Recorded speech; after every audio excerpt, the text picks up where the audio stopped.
The more we work with athletes, the more we realize that self-talk or training to train ourselves into positive self-talk is a complete waste of time. Here's why I'm saying this, not just for a shock statement, but because internally, over the course of our lives, especially when we're young, there's a lie that we believe about ourselves from the very beginning that we consistently say or think about that then affects our future. So our perception of reality, of whether we're good enough or enjoy anything, is completely dependent on how we've talked to ourselves through this whole period. And there's no way of stopping it or reframing it until we get to the core memory of that moment.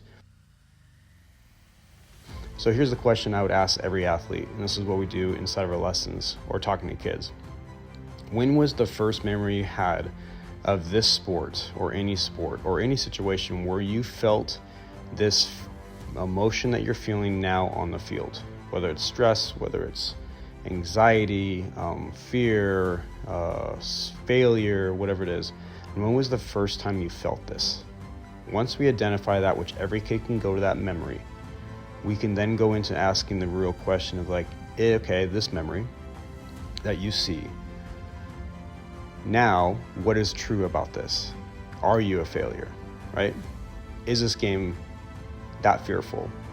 This memory has built a chasm for these kids to be able to overcome. And it's impossible if we can't just cover it up. We can't just push it down, suppress it, because these negative emotions that we've been trained to think that are bad are actually like warning signs.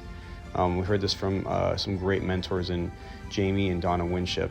These are great warning signs to talk about it and get to that core of where that first started. When we get there, we can free our athletes up to play and have fun that we always talk about with our kids. So ask the question to your athlete, or have them come to us and we can talk through it too.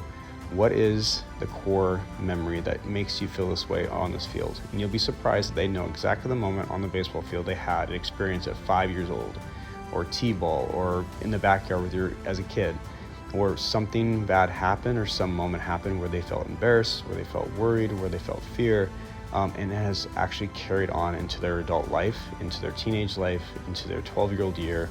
And we have the opportunity to reframe it from that core that can affect and allow them to play freely.